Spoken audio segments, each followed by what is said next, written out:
With the baby boomers dying off, many people ask me, what is Gen Z like and what does it mean for the future? But with the baby boomers dying off, I don't have time to answer. And anyway, what's it to me?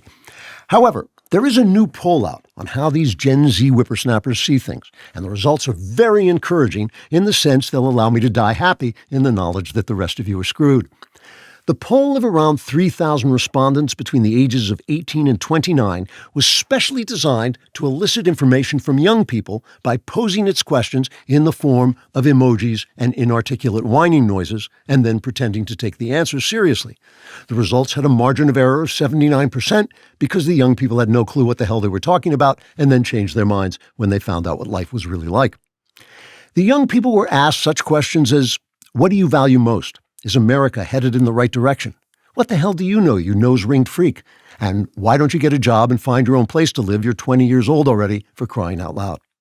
The respondents were then divided by gender using a buzzsaw and a surgical needle threaded with fishing line. Then the genders were separated politically by riot police with tear gas and rubber bullets. Finally, the survivors sat around smoking weed until the women fell asleep, and the men, of course, had sex with them. The results of the poll show that among young men, the number one thing they valued most was having children.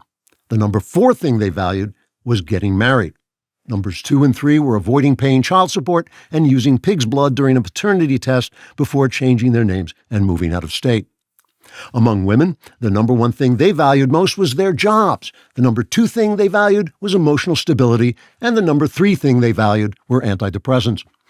These women also valued making TikTok videos expressing completely nonsensical opinions in a smug voice while smiling like Anthony Perkins at the end of Psycho and secretly wishing some guy would marry them and tell them what to do because they're obviously out of their minds.